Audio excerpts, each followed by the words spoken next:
Hi, hello everyone. Good morning. Welcome to India largest e learning platform once again. आप सभी का मैं अंकुर दुबे बहुत बहुत स्वागत करता हूँ। कैसे हैं आप सभी? बढ़िया हैं? Okay, just a minute here.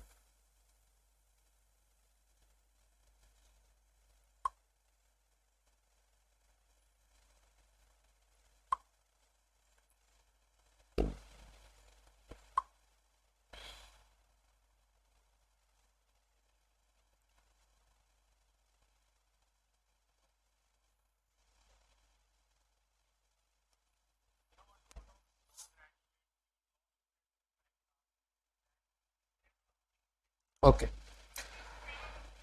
कैसे हैं आप? रानी, नरेंद्र जी, सृष्टि जी, बाकी सभी? क्लास स्टार्ट होगी ना?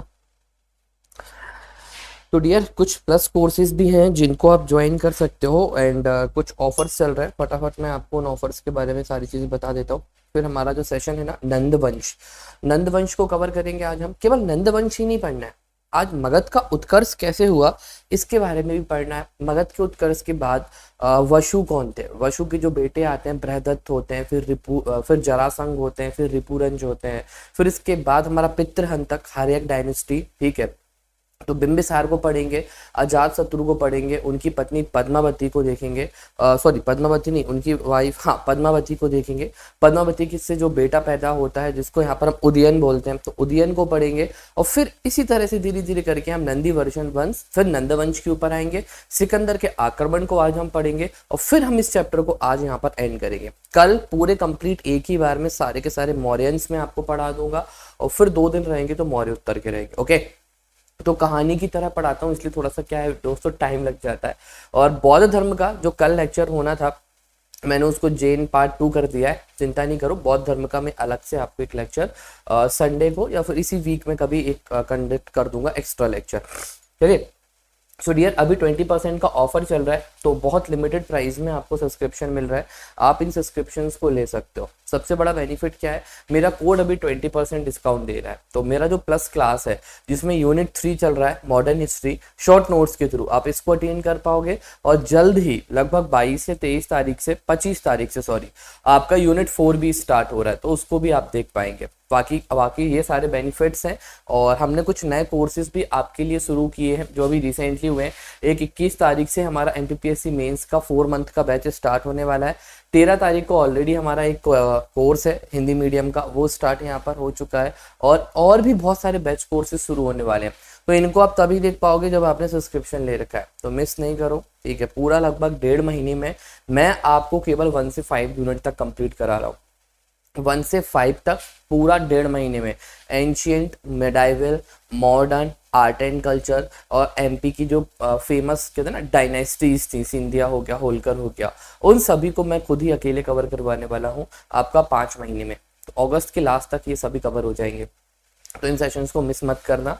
एंड नॉर्मली जब भी आप सब्सक्रिप्शन लो तो मेरा कोड लगाना, तो 20% का डिस्काउंट अभी 22 तारीख तक है। वैसे 10% का डिस्काउंट मिलता है।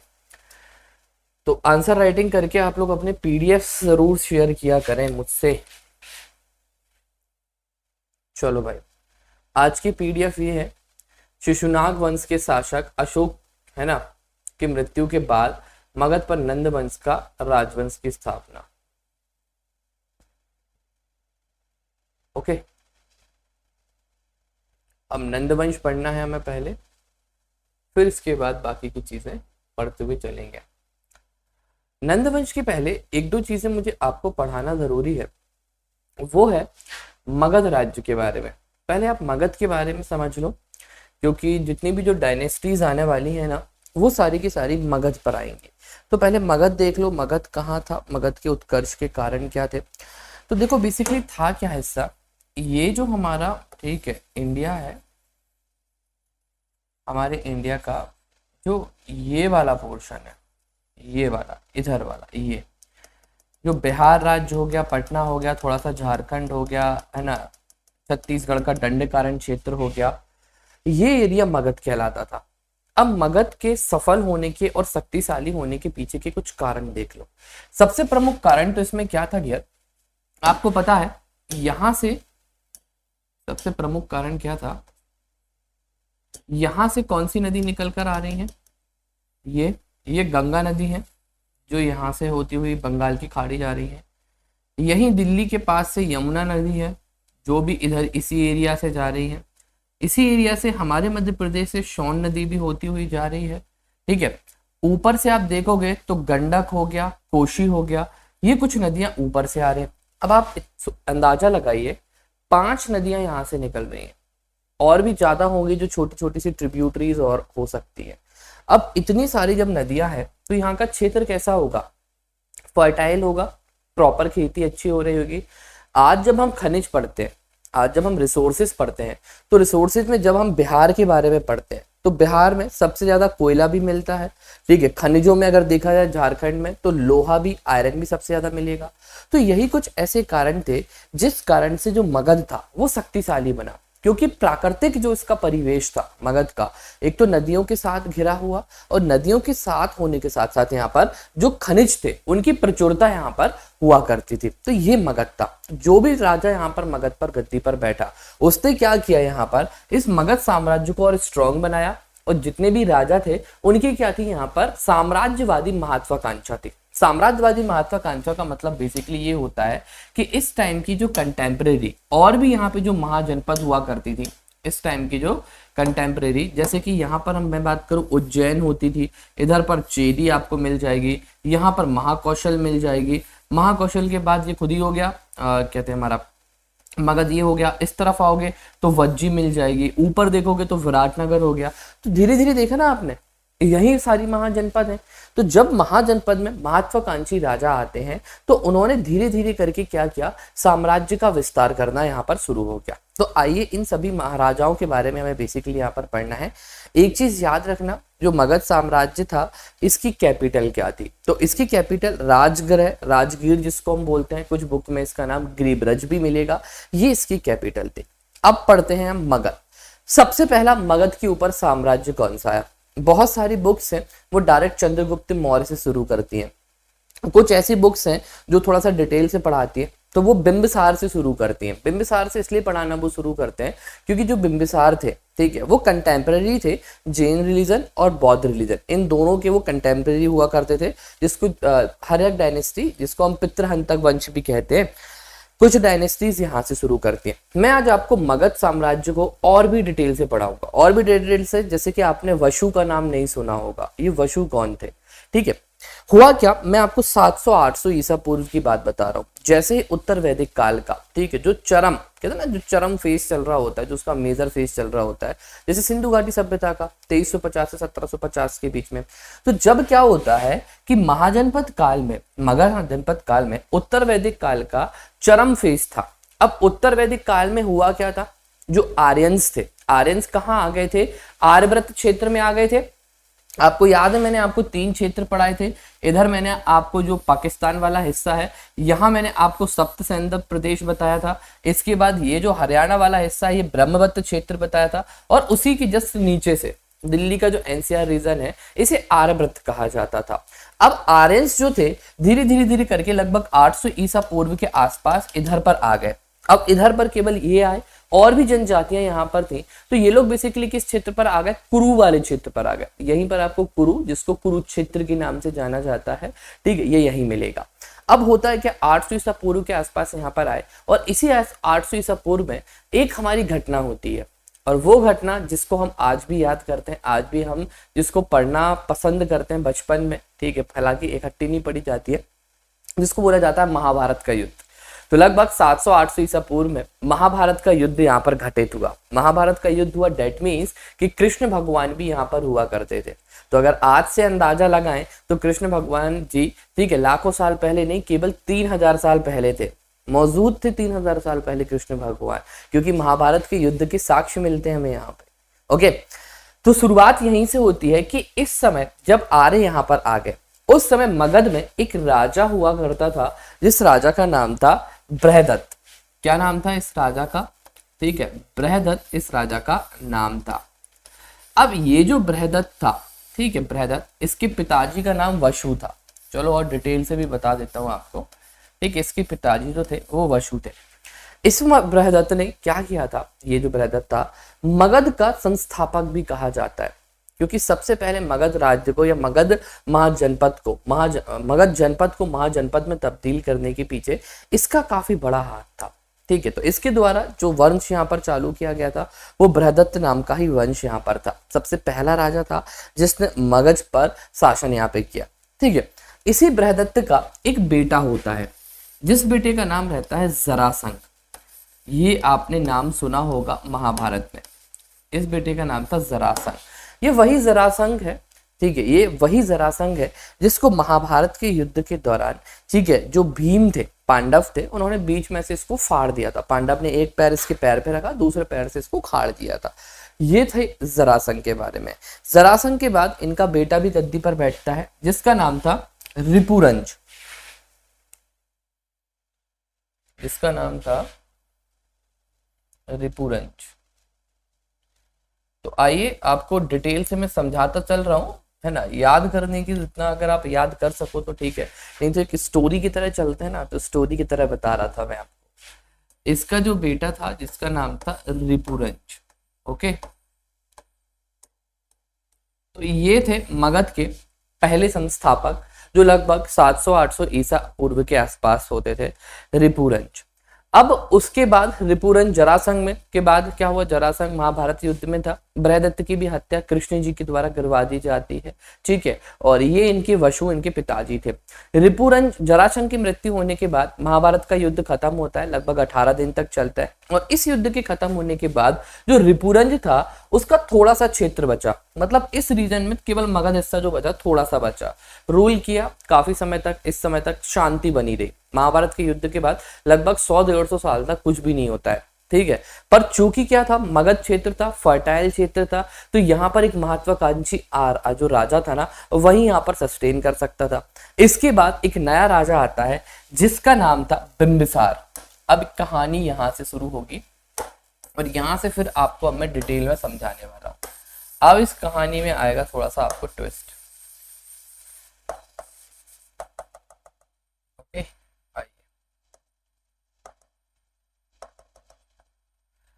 सो अब राजा जो बैठ रहा है गद्दी पर उसका नाम रहेगा हमारा बिंबिसार। ये बिंबिसार की कहानी सुनाऊंगा आपको। इसमें अजातशत्रु भी मिलेगा आपको।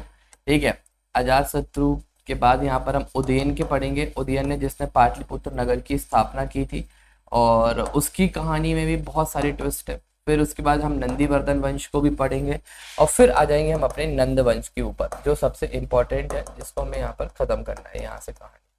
चलो भाई, तो एक हिस्सा तो मैंने आपको ये सुना दिया।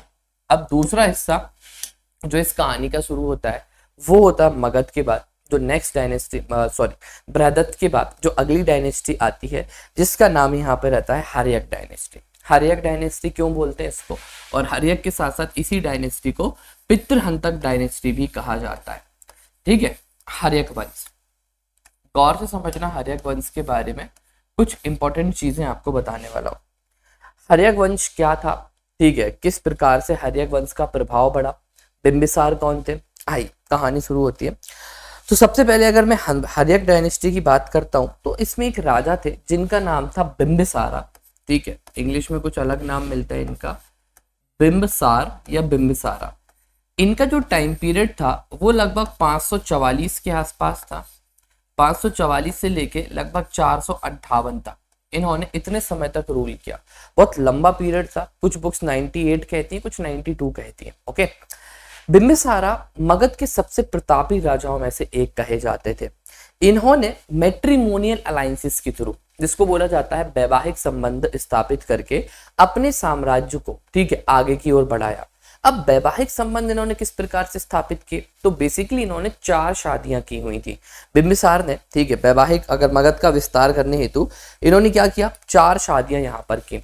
सबसे पहली शादी इनकी जो होती है वो राजा चेटक जो थे उनकी बहन के साथ उनकी पुत्री के साथ इनकी शादी होती है। अभी बताऊंगा उनकी बहन कौन थी।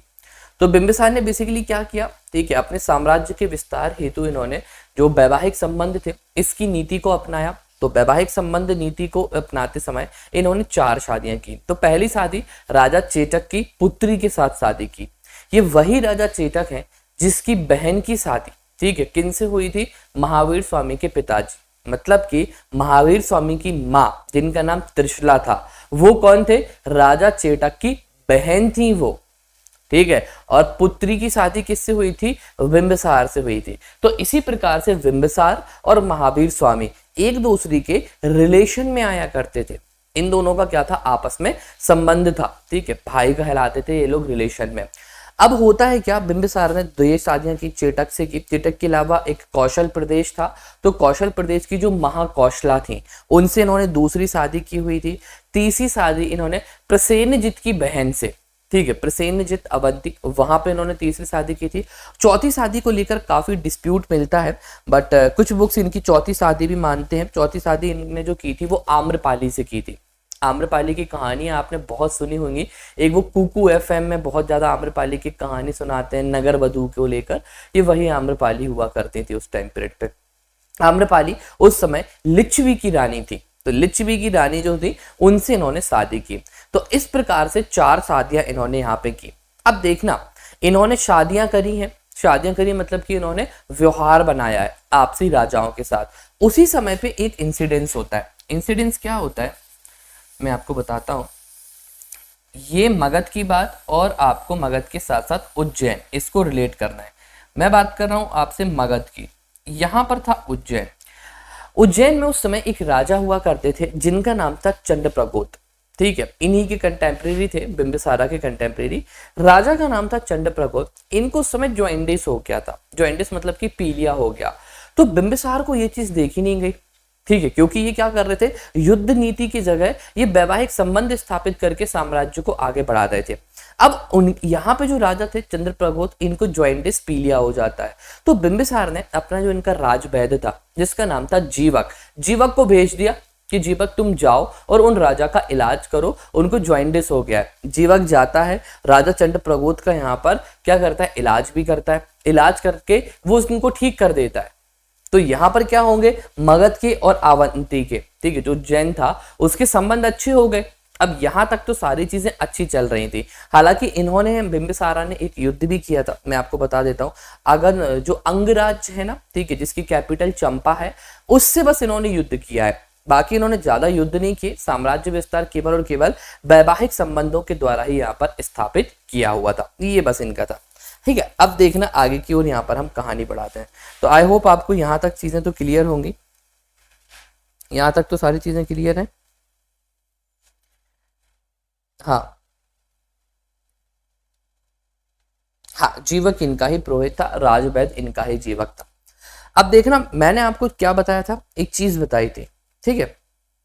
जैन धर्म के अनुसार जो बिंबिसार थे इनकी मृत्यु अलग तरीके से होती है। इनकी मृत्यु जैन धर्म के अनुसार कैसे होती है, वो ये कहते हैं कि जो अजातशत्रु था, ठीक है, अजातशत्रु, इन्होंने सुसाइड नहीं किया था। बौद्ध धर्म ये कहता है कि इन्होंने क्या किया था, सुसाइड किया था। उसके पीछे कहानी थी।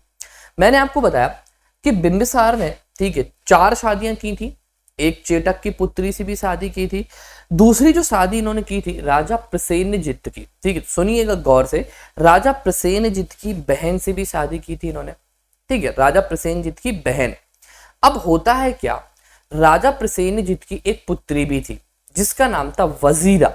गौर से सुनिएगा, जिसका नाम था वजीरा। अब बिंबिसार का आगे एक बेटा आता है जिसका नाम था अजातशत्रु।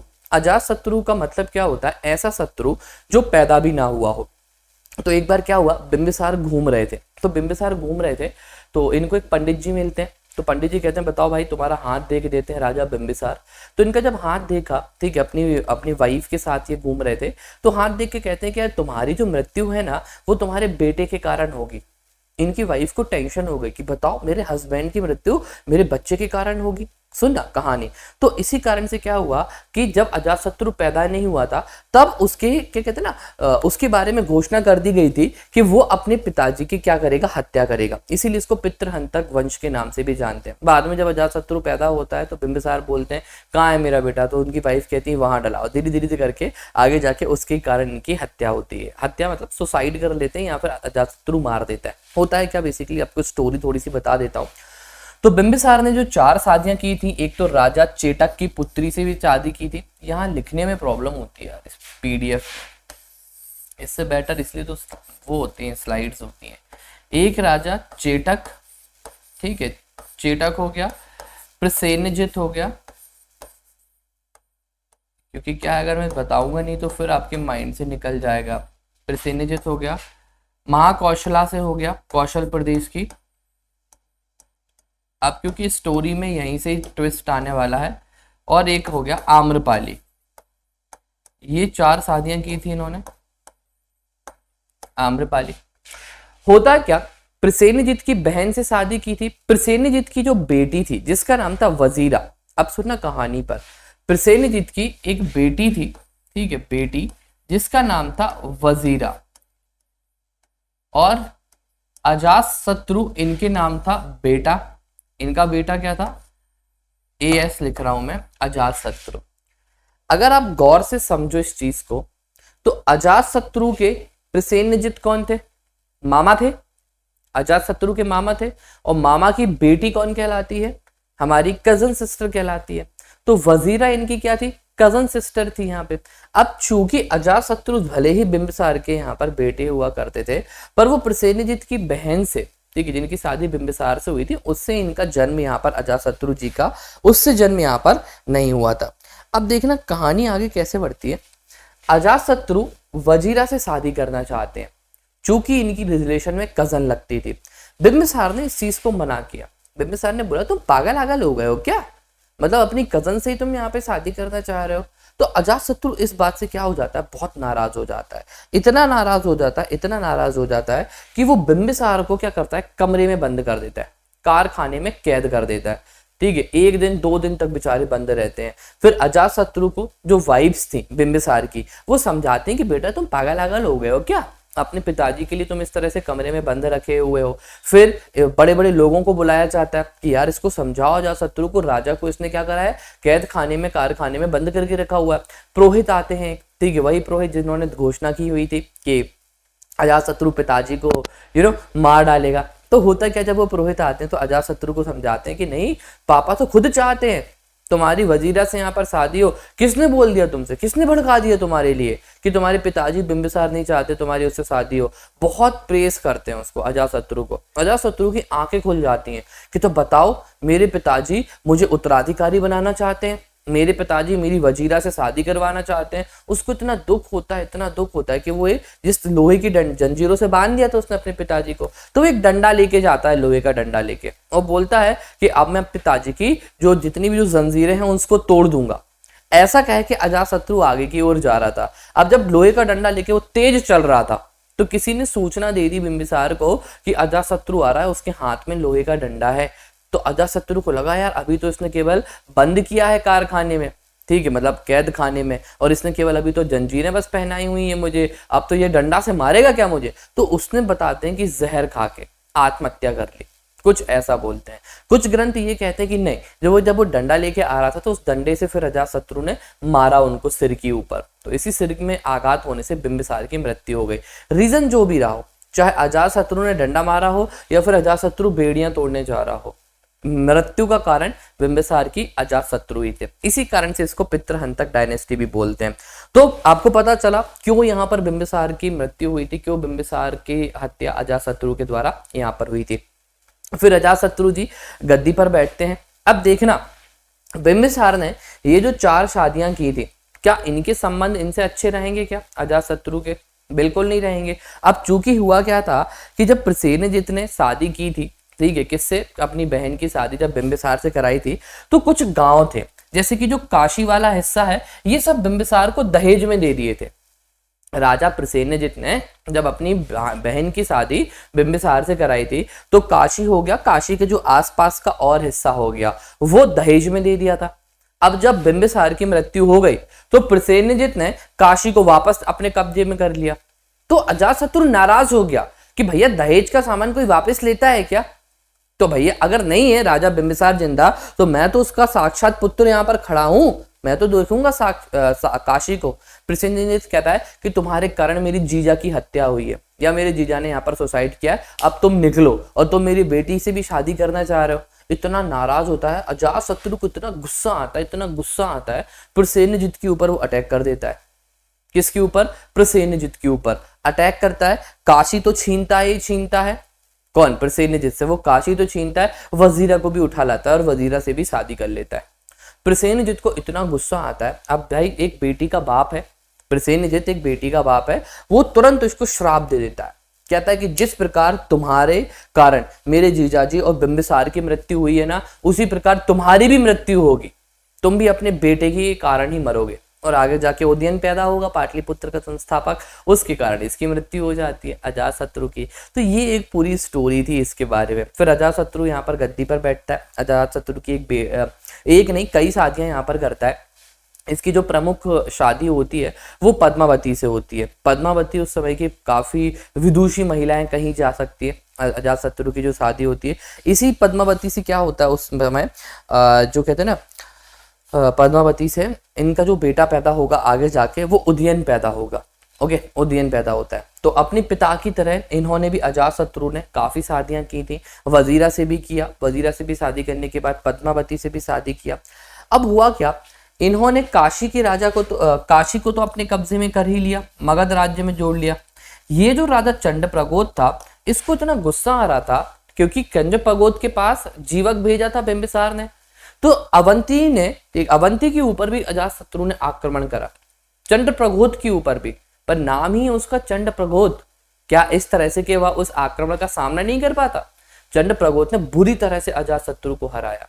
बताते हैं यहां से जो लड़ाई शुरू होती है अवंती की और किसकी, मगध की, ये आगे जाके शिशुनाग के टाइम पीरियड पे खत्म होने वाली है, नाग डायनेस्टी में। यहाँ से दोनों एक दूसरे के राइवल यहाँ पे बन जाते हैं। ओके, मगध ने अवंती के ऊपर आक्रमण किया। अवंती के बाद यहाँ पर एक छोटा सा राज्य था जिसको लिच्छवी बोला जाते थे, जिसकी कैपिटल यहाँ पर आपको वैशाली मिलेगी, लिच्छवी। लिच्छवी में उस समय बिंबिसार के, ठीक है, जो दो और बेटे थे जिनका नाम था हल और बेहल, ये दोनों यहाँ पर शासन कर रहे थे। तो अजातशत्रु ने बोला कि मैं आपका यहाँ पर बड़ा भाई हूँ। क्यों हूँ? मैं आपका बड़ा भाई हूँ, तुम ये वैशाली का राजपाट मुझे दे दो और बिंबिसार ने जितना भी तुम्हारे लिए जो धन वगैरह दे रखा है वो सारा मुझे दे दो। हल बहल को इतना गुस्सा आया, वो कहते एक तो तुम्हारे कारण अजातशत्रु पिताजी ने आत्महत्या कर ली, तुम्हारे कारण, और तुम मुझसे कह रहे हो कि ये जो लिच्छवी वाला क्षेत्र में मैं तुम्हें दे दूं। क्यों दे दूं भाई, क्यों दे दूं? इतना नाराज होते हल्ले बहल, कहते तुम्हारी दम में हो ना अजातशत्रु, तुम मुझसे क्षेत्र लेकर दिखा देना वैशाली का। अजातशत्रु कहता ऐसा? अजातशत्रु कहता चलो सेना खड़े हो, युद्ध करने चलते हैं। अजातशत्रु ने मगध से लिच्छवी के ऊपर आक्रमण कर दिया। गया तो था फुल फोर्स में कि आक्रमण करेंगे, कुछ नहीं हुआ, हार गया, अजातशत्रु हार गया। अब अजातशत्रु सोचता रहा कि यार कितनी बड़ी बेइज्जती हो गई कि भाइयों ने मुझे यहाँ पर चैलेंज किया और चैलेंज करने के बाद में जीत नहीं पाया, फिर दोबारा अटैक किया, फिर नहीं जीत पाया। अजातशत्रु के मन में ये बात ठनक गई, कहता यार कुछ भी हो जाए मैं वैशाली की तो जीत के ही रहूंगा, पूरा लिच्छवी प्रदेश मुझे यहाँ पर चाहिए, कुछ भी हो जाए, सोच लिया उसने। फिर उसके एक मंत्री थे जिनका नाम था यहाँ पर वात्स्याकर, ठीक है, तो वात्स्याकर भी कुछ नाम मिलता है कुछ बुक्स में। अजातशत्रु ने क्या किया, इन वात्स्याकर जी को अपने भाई वैशाली में जो उस समय हल और बेहल शासन कर रहे थे ना, वहां पर भेज दिया। 16 साल तक जो अजातशत्रु के मंत्री थे ना वात्स्याकर, वो जाकर कहां पर रहे, वैशाली में रहे। और अब देखो कहते ना कि दुश्मन का दुश्मन अपना दोस्त होता है, तो वात्स्याकर ने जाके ये बोला वहां पर वैशाली में कि मुझे भगा दिया गया है, ठीक है, तुम्हारा भाई अजातशत्रु बहुत खराब है, मैंने युद्ध में इतना सारा पाठ किया, उसको लगता है कि मैंने युद्ध में भाग नहीं लिया, इस कारण से उसने मुझे भगा दिया, ये बोलता है, इस तरह से सुनाता है वो उसको यहाँ पे। तो फिर वो बेचारे जो थे हल और बेहल वो बात मान जाते हैं, तो 16 साल तक ये रहता है। ये पूरे राज पता करता है वैशाली के, हर एक राज जाके अजातशत्रु को बता देता है फिर अजातशत्रु क्या करता है, युद्ध करता है। तो वैशाली के ऊपर फिर अजातशत्रु ने अटैक किया। तो इस अटैक में जो दो चीजें थी, जो बाहुबली मूवी में आप देखते हो ना, एक वो महाशिला कंटक होता है, महाशिला कंटक जो बड़े बड़े पत्थर फेंकता है, तो महाशिला कंटक, और जिसको बोला जाता है रथ मूसला। रथ मूसला एक रथ होता है, आगे ऐसी ब्लेड्स लगी रहती हैं लोहे की, जो चलता जाता है और सैनिक मरते जाते हैं। इससे क्या होता है, राजा के आसपास कोई सैनिक नहीं आ पाता उसको मारने के लिए। तो रथ मूसला और महाशिला कंटक, इन दोनों जो यंत्र थे, इसका इसका जो यूज किया जाता है वो वैशाली के युद्ध में होता है। हल और बेहल हार जाते हैं, और फिर ये जो वैशाली वाला हिस्सा था ये भी इसके अंडर में आ जाता है। फिर इसके बाद जो नेक्स्ट हमारे सक्सेसर आने वाले हैं, जिनका नाम था उदयभद्र।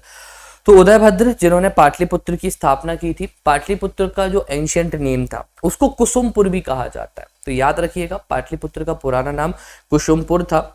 फिर अजातशत्रु की मौत इनके बेटे के कारण ही हो जाती है। बताते हैं कि इसके बेटे ने भी अजातशत्रु को, उदयन जिसको हम यहाँ पे बोलते हैं ना, उदयभद्र के नाम से भी जाना जाता है, उसने बहुत परेशान किया था अजातशत्रु को। तो उसी क्षीण में, परेशान करने का मतलब ये होता है कि अजातशत्रु चाहता था कि उनका बेटा उनके साथ रहे, ये रहता नहीं था, ये दूर भाग जाता था, हेट करता था अपने पिताजी को, क्योंकि अब भाई पिताजी के कारनामे बेटे को पता चल गए थे कि तुम्हारे कारण दादाजी ने हत्या की, तुमने ऐसा किया, छल कपट किया।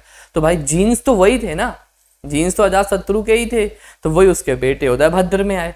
तो उदयभद्र बेसिकली, ठीक है, देखा जाए तो जो एक और जो सबसे कहते ना फेमस जो अजातशत्रु की वाइफ थी, जिनका नाम था पद्मावती, पद्मावती का बेटा था उदयभद्र। गद्दी पर यहाँ पर बैठता है, ठीक है, तो जैन धर्म का फॉलोअर यहाँ पर रहता है ये। अब अजातशत्रु ने क्या किया था, अजातशत्रु के बाद जो उदयभद्र आता है ना, इसके भी 3 बेटे थे। एक का नाम था अनिरुद्ध था, मुंडक नाम था, और नागदशक नाम था। ठीक है, यहां तक नाम ना, नागदशक। नागदशक इस वंश का अंतिम शासक होता है, हर्यक डायनेस्टी का। आगे जाके क्या होगा, नागदशक जो था, इसका रूलिंग पीरियड जो था बिल्कुल अच्छा नहीं था। ठीक है, नागदशक। तो उदयन के बाद काफी समय इसने रूल किया। उदयन ने लगभग बताते हैं 30-40 साल रूल किया। पाटलिपुत्र नगर की इसने स्थापना की। फिर उसकी डेथ के बाद कुछ टाइम पीरियड बाद अनिरुद्ध बैठता है गद्दी पर, फिर मुंडक गद्दी पर बैठता है। फिर उसके बाद जो लास्ट रूलर आता है वो आता है नागदशक। नागदशक बहुत ही अय्याश किस्म का व्यक्ति था। ठीक है, राजपाट में उसका किसी भी तरह से कोई भी ध्यान नहीं लगता था। तो फिर जनता ने उसको हटा दिया। अब जनता ने क्यों हटाया, इसके पीछे भी एक कारण है, क्योंकि ये जो वैशाली जो जनपद को है, जिसने मगध ने कब्जा कर लिया था, ये जो जनपद थी इकलौती 16 महाजनपदों में गणतंत्र से वाली महाजनपद थी। गणतंत्र का मतलब है कि जो राजा का चयन होता था यहाँ पर लोगों के द्वारा हुआ करता था। इस कारण से इसको यहाँ पर क्या बोला जाता है, एक अच्छी महाजनपद की श्रेणी में वज्जी को इसको रखा जाता है। अब मगध ने उसको कैप्चर कर लिया। वहां के जितने भी जो निवासी हैं उनको आदत किस चीज की है कि राजा को हम ही चुनेंगे, हमारे द्वारा ही चुना जाएगा। अब नागदशक कैसा राजा था, अय्याश था, तो जनता ने क्या किया, इसको हटा दिया। ठीक है, तो मेनली जो पार्ट था नागदशक को हटाने का गद्दी में, वो कहाँ की, वैशाली की जनता ने निभाया था।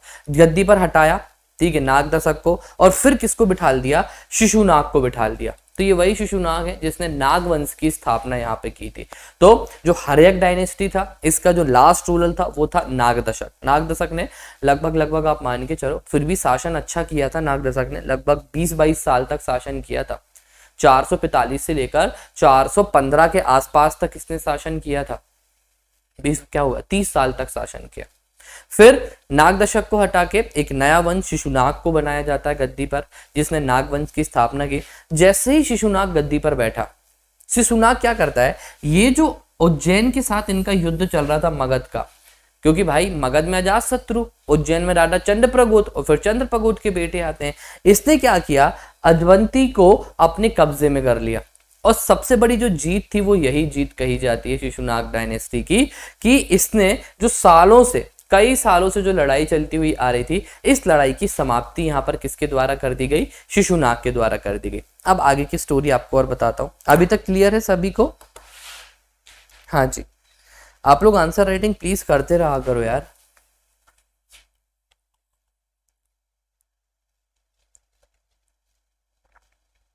केवल अवंती को नहीं जीता था, अवंती के साथ साथ जो वत्स था ना, वत्स को भी जीत लिया था। हाँ, तीनों चीजें। राजधानी भी इसने अपनी बदल दी थी।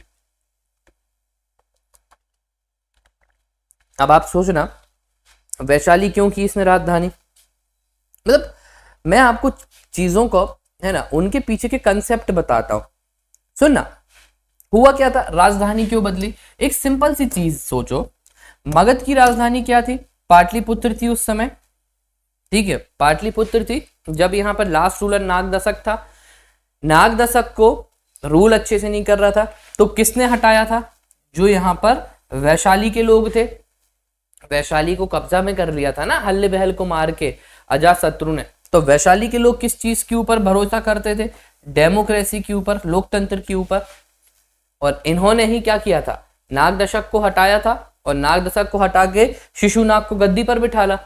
तो शिशुनाग कहाँ का रहने वाला था, वैशाली का रहने वाला था। तो वो अपनी राजधानी पाटलिपुत्र से कहाँ लेकर जाएगा, वैशाली लेकर जाएगा कि नहीं जाएगा, भाई जहां का रहने वाला है उसी को राजधानी बनाएगा। तो बस सिंपल सी लॉजिकल चीज थी। तो हमेशा चीजें के पीछे के कंसेप्ट को समझ लो, रटना नहीं पड़ेगा कि इसने राजधानी बदली, इसने राजधानी बदली, नहीं, इसका नाम सीधा था, यहाँ का रहने वाला था, ये हिस्सा यहाँ के कैप्चर में आ चुका था, इस कारण से इसने यहाँ पर क्या किया, अपनी राजधानी को परिवर्तन कर लिया, ठीक है। तो फिर ये नंदीवर्धन कुछ समय तक रहता है। इसके बाद 412 में इसका एक बेटा था, ठीक है, कालाशोक। कालाशोक यहाँ पर गद्दी पर बैठता है, 416 में नहीं बैठता है, 394 में बैठता है, ठीक है। 394 से लेकर 366 के आसपास था। कालाशोक ने यहाँ पे रूल किया। काकवर्ण के नाम से भी इसको जाना जाता है। कालाशोक को इसलिए याद करा जाता है कि इसके टाइम पीरियड पे जो सेकंड बौद्ध काउंसिल हुई थी, वो यहाँ पे काउंसिल हुई थी। तो जो द्वितीय बौद्ध संगति थी, इसका आयोजन यहाँ पर किया गया। और इसी बौद्ध संगति में जो बौद्ध धर्म था ना, इसमें विभेद हो गया था, और विभेद होने के कारण जो स्थाविर और महासंघ, ठीक है, दो चीजों की यहाँ पर स्थापना हुई थी। खैर उस चीज को हमें नहीं पढ़ना ज्यादा।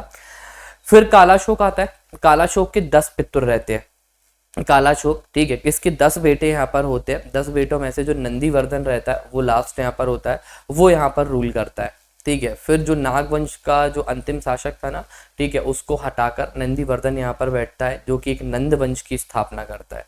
फिर यहाँ से शुरू होती है आपकी नंद वंश की कहानी। ओके, तो लास्ट रूलर मैंने आपको कालाशोक बताया।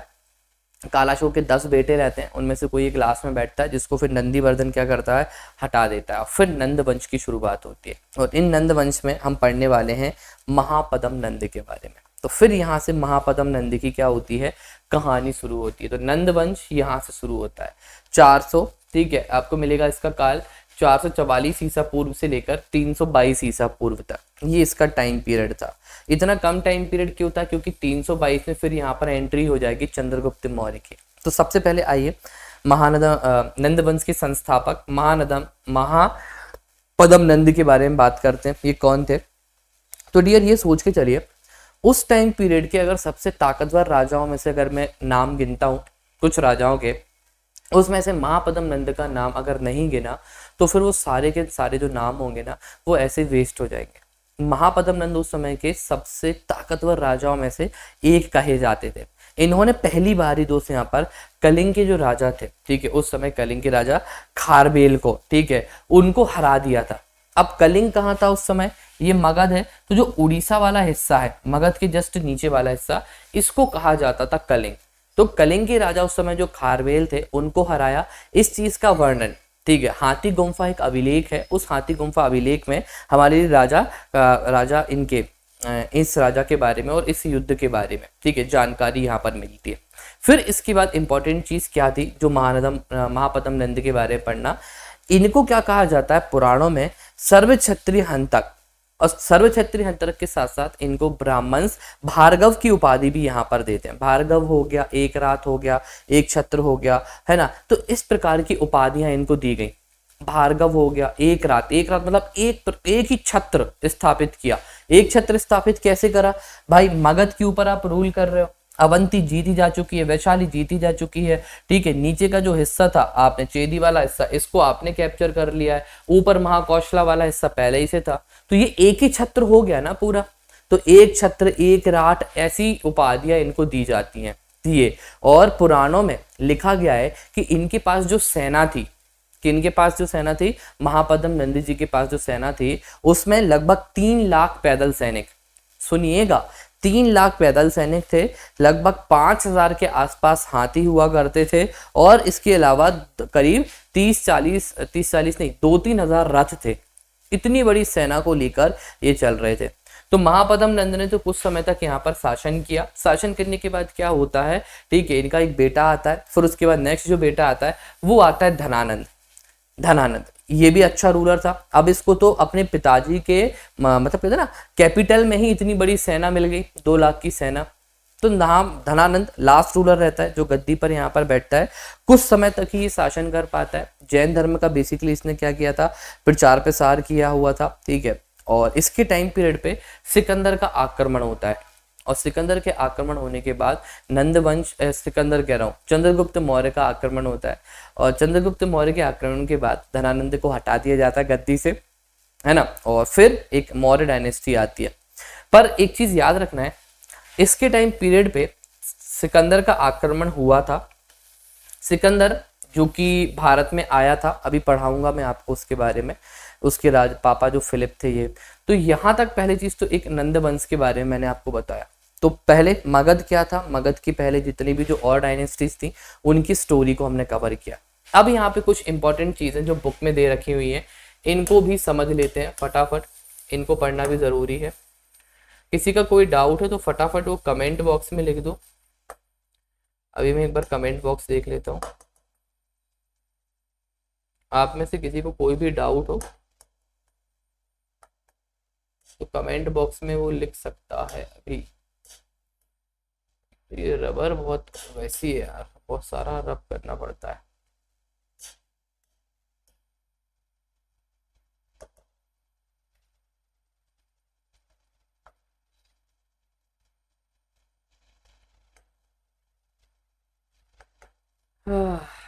यहाँ तक क्लियर हो गया होगा, आई थिंक सो।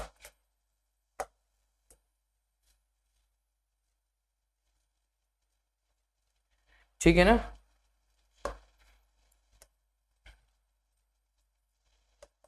किसी का कोई डाउट है अभी तो प्लीज लिख देना, अभी मैं जस्ट देख ही रहा हूँ आपके डाउट्स को।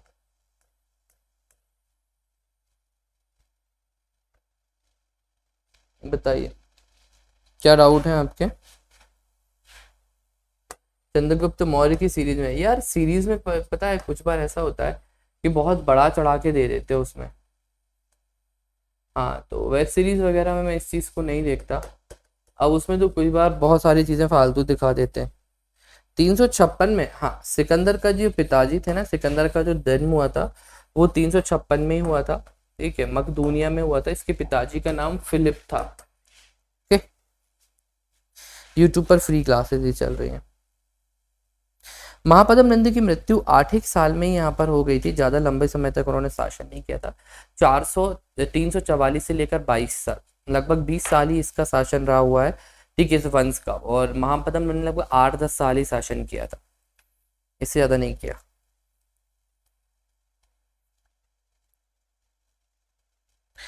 एक ही नाम है, धनानंद या घनानंद, ठीक है, वो अलग अलग नाम से बुक्स लिख देती हैं, वो एक ही नाम, एक ही है, अलग अलग नहीं है, वो एक ही नाम है।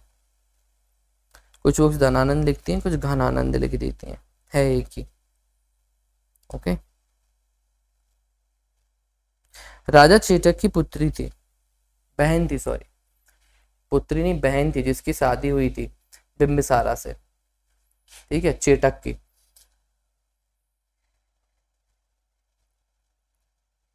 चलिए तो स्टार्ट करते हैं। हमारे अभी जो हमने नीति दे रखी हुई आपको, ठीक है, तो हम अभी बेसिकली पढ़ रहे थे राजवंश के बारे में। अब देखो इसकी राजनीतिक पृष्ठभूमि क्या थी। राजनीतिक पृष्ठभूमि का मतलब ये होता है अखंड राजतंत्र था।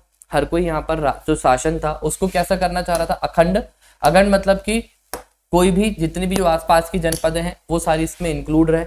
अपार सैन्य बल, धनबल और जनबल था, तभी तो मगध ने आगे जाके इतने आसपास के जो उस समय के कंटेम्प्रेरी महाजनपद थे उनको जीता।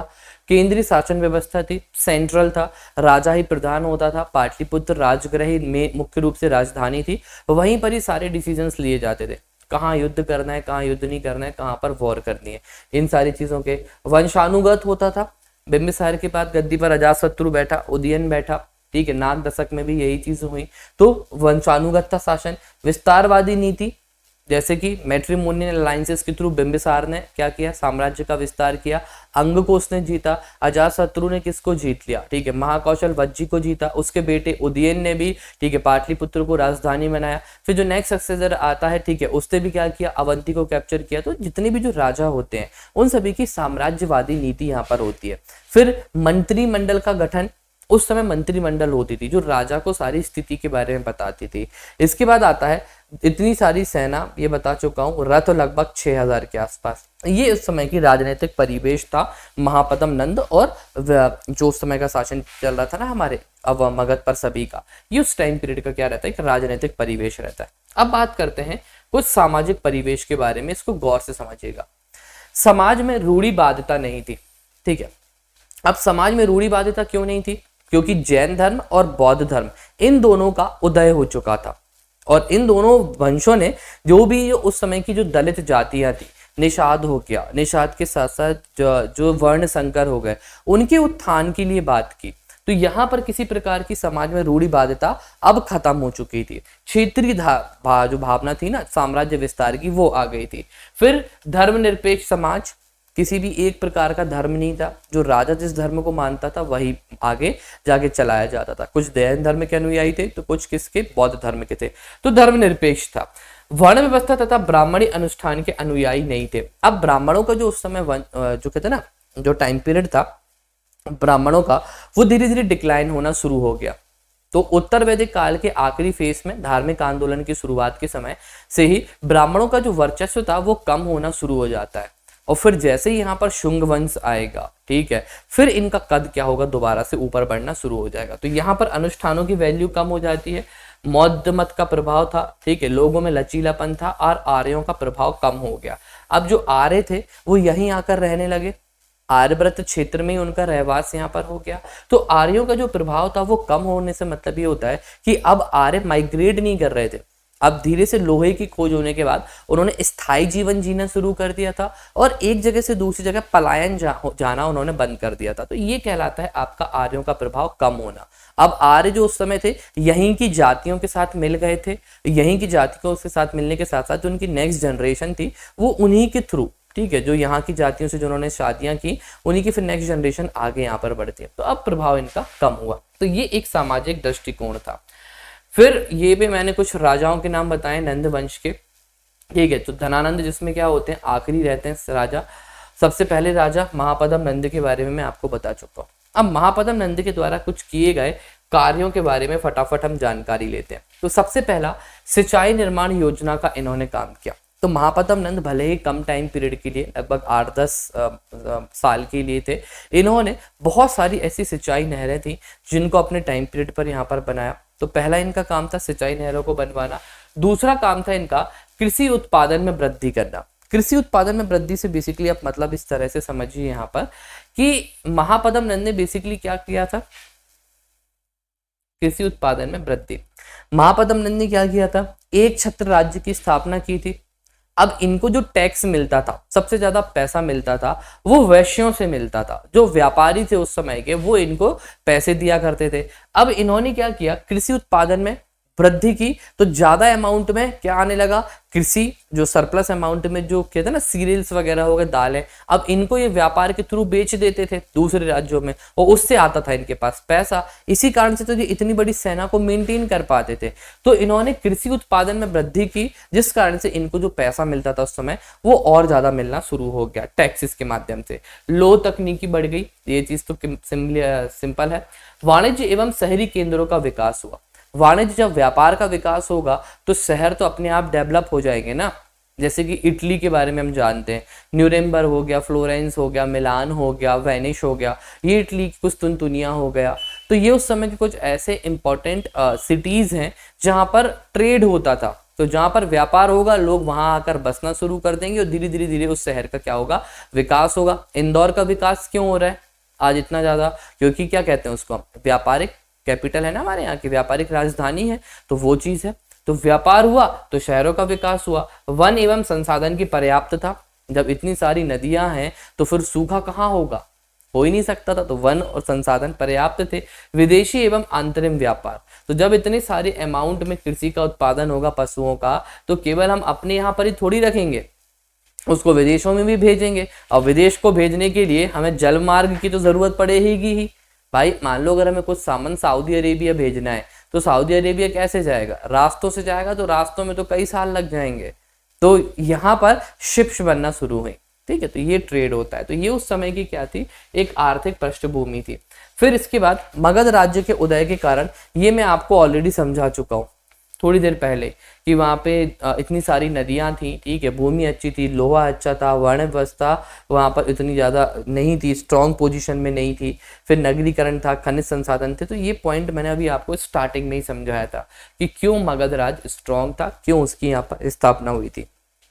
अब आता है नेक्स्ट हमारा कि नंद वंश का पतन किस प्रकार से हुआ। ठीक है, सबसे पहले तो नंद वंश के पतन के कुछ कारण हैं, जिसमें सबसे पहले शासकों के कार्यों के कारण प्रजा में असंतोष। जो धनानंद था आखिरी शासक, ये इतना लग्जरियस लाइफ यहाँ पर जीता था, प्रजा के बारे में कुछ भी नहीं सोचता था, ये सोचता था मैं ही सब कुछ यहाँ पर हूँ। तो इस कारण से इसका कहते हैं ना पतन होना शुरू हुआ। शासन निम्न कुलीन के थे, इसलिए सामाजिक परिवेश में अनुकूल नहीं हो पाए। अब बताते हैं कि जो धनानंद था वो भी दासी पुत्र था। ऐसा नहीं था कि वहां पे वो उच्च कुल में ही पैदा हुआ हो, जिस प्रकार से बिंबिसार ने उच्च कुल में शादियां की थी, चेटक की पुत्री से की, महाकौशला से शादी की उसने, ठीक है, आम्रपाली से शादी की, तो वैवाहिक संबंध उसने उच्च कुल में बनाए। अब बाद में जब नंद वंश के राजा होते हैं, तो ये वैवाहिक संबंध किसी से भी बना लेते हैं, दासियों से भी बना लेते हैं जो उस टाइम पीरियड पे इनके यहाँ पे काम कर रही होती हैं, ठीक है। फिर उनके बेटे को ये गद्दी पर बिठा देते हैं। तो बहुत बार ये चीज एक्सेप्ट नहीं करती थी यहाँ पर जनता, तो इस कारण से धीरे धीरे वो विद्रोह करना शुरू कर देती थी। तो एक कारण इनका ये था। तीसरा, असंगठित और अव्यवस्थित प्रशासन। अब भाई आप लग्जरीनेस में लगे रहोगे तो आप दरबार ही नहीं लगाओगे कभी। जब आप दरबार नहीं लगाओगे तो फिर क्या होगा, यहाँ पर दरबार नहीं लगेगा तो फिर जनता आएगी नहीं, और धीरे धीरे रुझान कम यहाँ पर हो जाएगा, क्योंकि आप टाइम नहीं दे रहे अपने पीपल्स को। एक ये था। फिर उत्तराधिकारियों में सतत सैनिक तथा शासकीय प्रतिभाओं की कमी। तो जिस प्रकार से महापद्म नंद था, उसके पहले की अगर कुछ राजाओं की बात करें, इतने टैलेंटेड इनके सक्सेसर्स नहीं हुए कि वो इतनी बड़ी सेना को और इतने बड़े प्रशासन तंत्र को संभाल सकें, जिस कारण से क्या होता है, नंदवंश और बाकी वंशों का पतन यहाँ पर हो जाता है। फिर इसकी कुछ देन, कि क्या देन थी इनकी हमारे लिए। तो सबसे पहले हाथी गुम्फा अभिलेख की जानकारी मैं आपको बता चुका हूँ। हाथी गुम्फा जिसमें खारवेल और महापद्म नंद के युद्ध और कलिंग युद्ध के बारे में दिया, कलिंग क्षेत्र के बारे में जानकारी दी है। विभिन्न प्रदेशों लोकप्रिय भाषाओं का विकास। अब जब व्यापारी, ठीक है, कृषि का कार्य बढ़ेगा सरप्लस अमाउंट में, तो व्यापारी एक जगह से दूसरी जगह व्यापार करने जाएंगे। जब व्यापार करने जाएंगे तो वो वहां की भाषा भी तो सीखेंगे वहां की, और वहां का जो सामान है वो इधर लेकर आएंगे। जब भाई वो अनाज लेकर सऊदी अरेबिया बेचने जा रहे हैं, तो वहां से खजूर हो गया, पिंड खजूर हो गया, तंबाकू हो गया, या बाकी की चीजें वो भी तो भारत लेकर आएंगे ना। जैसे कभी बहुत बार आपकी कोई रिलेशन वाला अगर कोई विदेश में रहता है, तो जब वो आ रहा होता है तो आप क्या बोलते हो? हाँ, आज के टाइम पे तो लोग यही बोलते हैं भाई आईफोन ले आना, आई वॉच ले आना, सस्ती मिलेगी। पर उस टाइम पे नहीं होता था, ठीक है, उस टाइम पे चीजें मंगाते थे, तो ये होता था, ठीक है। सुरंग का निर्माण, ठीक है, सुरंग अभी तक नहीं बनती थी। बताते हैं महापद्म नंद के टाइम पीरियड से और अजातशत्रु के टाइम पीरियड से सुरंग बनना शुरू हुई थी। तो अभी तक जो युद्ध होते थे वो आमने सामने होते थे, अब सुरंगों का निर्माण हो गया। पाटलिपुत्र में, ठीक है, 5 स्तूपों का वर्णन मिलता है और आभूषण निर्माण, ये इस तरह की कुछ कला और साहित्य से संबंधित थे। अब जो नेक्स्ट आता है, ठीक है, वो आता है हमारा यहाँ पे सिकंदर महान। तो सिकंदर कौन था, इसकी सफलता के शासक क्या थे, इन सारे क्वेश्चंस को मैं अभी आपको करवाऊंगा। तो उसके पहले इस पर नजर डाल लो। सिकंदर के पहले पढ़ने के पहले कल पढ़ाऊंगा सिकंदर वाला हिस्सा। ये 5 मार्क्स के जो क्वेश्चंस है ना, इनको देख लो फटाफट, ठीक है। ये 5 मार्क्स की क्वेश्चन। क्वेश्चन पूछा है मगध राज्य के उत्कर्ष के क्या कारण थे, तो इसको कैसे लिखोगे आपसे अगर क्वेश्चन पूछा है। होगा तो अभी पढ़ा देता हूँ, कमेंट करके बताना अगर आप लोग चाहते हो सिकंदर को पढ़ना। तो लगभग ज़्यादा टाइम नहीं लगेगा, हार्डली 15 मिनट ही लगेंगे सिकंदर। अगर लगता है तो बता देना, अभी कंप्लीट करा दूंगा। आपसे पूछा है मगध साम्राज्य के उदय के कारण। तो उदय के कारण में सबसे पहले यहाँ पे आपको वही 3 पॉइंट लिखना है। तो संसाधनों की प्रचुरता, ठीक है, भौगोलिक परिवेश और राजाओं की महत्वाकांक्षा, साम्राज्यवादी महत्वाकांक्षा, ये 3 पॉइंट्स आप यहाँ कारण में लिखोगे। बिंबिसार आपसे क्वेश्चन पूछा है, हर्यक वंश का संस्थापक, ठीक है, और दूसरे में डाल देना वैवाहिक संबंध द्वारा, ठीक है, साम्राज्य विस्तार, और तीसरे में पॉइंट डाल देना यहाँ पर पुत्र द्वारा हत्या। अजात शत्रु, ठीक है, मतलब लिख देना, अर्थ इसके नाम का वह जो शत्रु पैदा ना हुआ हो, फिर हर्यक वंश से संबंधित, और तीसरे पॉइंट में यहाँ पे डाल देना विशेष करके रथ मूसला और शिला कंटक का आविष्कारक। चौथा उज्जैन में डालना, ठीक है, अजातशत्रु का पुत्र या फिर हर्यक वंश से संबंधित पाटलिपुत्र नगर की स्थापना, दूसरा पॉइंट आ जाएगा, और तीसरा पॉइंट आ जाएगा अंतिम, है ना, प्रभावशाली शासक इसका। फिर महापदम नंद, तो नंद वंश का संस्थापक, ठीक है, दूसरे नंबर पे यहाँ डाल देना, इसके अन्य नाम एकराट हो गया, भार्गव हो गया, ये अन्य नाम में आ जाएगा। तीसरा, है ना, शक्तिशाली शासक, ब्रैकेट में लिख देना इसकी सेना कितनी कितनी थी, ये पॉइंट आपका यहाँ आ जाएगा। ईरानी आक्रमण पर भारत का प्रभाव, ये पढ़ाना है, सिकंदर पढ़ाना है, वितस्ता का युद्ध, ये पढ़ानी है चीजें अभी आपको, ये 4 पॉइंट। इसमें कारण आएंगे, नंद वंश का परिचयात्मक वर्णन दीजिए, तो नंद वंश का परिचयात्मक वर्णन दो महापदम नंद का, कि नंद वंश की स्थापना 344 से 322 ईसा पूर्व, ये ब्रैकेट में महापदम नंद के द्वारा की गई थी, ठीक है। अब इसके पहले जो वंश था, ठीक है, इसके बारे में भी यहाँ पर आप लिख देना कि इस वंश के पहले जो महापदम नंद ने नंदीवर्धन की हत्या करके इस वंश की स्थापना की थी, नंदीवर्धन, और ब्रैकेट में लिखना शिशुनाग वंश से। फिर यहाँ पर इसके बाद आप इसके कुछ जो पॉइंट्स है ना, जो ऊपर मैंने आपको बताए थे, ठीक है, कि इस वंश के बारे में, राजनीतिक परिवेश के बारे में, कि इस वंश के द्वारा एक विशाल साम्राज्य स्थापित किया गया था, इन्होंने कृषि के ऊपर, व्यापार के ऊपर अत्यधिक यहाँ पर ध्यान दिया हुआ था, फिर इन्होंने यहाँ पर साम्राज्यवाद की नीति को भी अपनाया। तो ये जो सिंपल से जो मैंने राजनीतिक और धार्मिक पॉइंट बताए थे ना, उनको आप यहाँ एक्सप्लेन करके लिखोगे फर्स्ट में। फिर मगध साम्राज्य के उत्कर्ष के कारण के बारे में, तो सबसे पहले मगध का एक इंट्रोडक्शन आएगा, ठीक है, कि मगध, ठीक है, मगध भारत की 16 महाजनपदों में से सबसे शक्तिशाली महाजनपद मगध कहलाती है, जिस पर विभिन्न वंश के शासकों के द्वारा शासन किया गया। विभिन्न वंश में ब्रैकेट में लिख देना वहां पर आप, ठीक है, हर्यक वंश हो गया, शिशुनाग वंश हो गया, नंदी वंश हो गया, चंद्रगुप्त मौर्य हो गया, ठीक है, इनके ऊपर शासन यहाँ पे किया गया। फिर मगध के उत्कर्ष के निम्न कारण थे, फिर पॉइंट बना के, जैसे पहला भौगोलिक कारण, तो भौगोलिक कारण में कि इसकी स्थिति कैसी थी, काफी अच्छी थी, ठीक है, काफी सारी नदियां यहाँ से निकला करती थी। दूसरा पॉइंट लिख देना कि संसाधनों की प्रचुरता यहाँ पर थी, लोहा हो गया, लोहे के साथ साथ जो कांसा हो गया वो यहाँ पर इजीली मिल जाते थे। तीसरे पॉइंट में लिखना कि मगध पर जिन भी शासकों ने रूल किया वो साम्राज्यवादी नीति के ऊपर विश्वास किया करते थे। तीसरा पॉइंट आपका ये आ जाएगा। इस तरह से आप इस आंसर को लिखोगे, ओके। फिर सिकंदर वाला तो भी पढ़ाया ही नहीं मैंने आपको, चलो बता देता हूँ। सिकंदर का मैं कल ही पढ़ाऊंगा, कल सिकंदर और मौर्य है ना, इन दोनों को एक साथ रिलेट करके पढ़ा दूंगा। कल मौर्य एक ही बार में खत्म कर देंगे ना,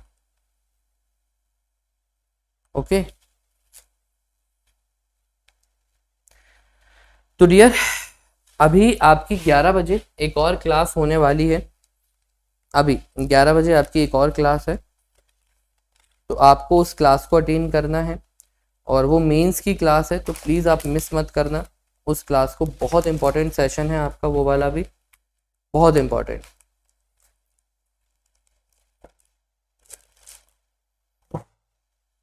हाँ,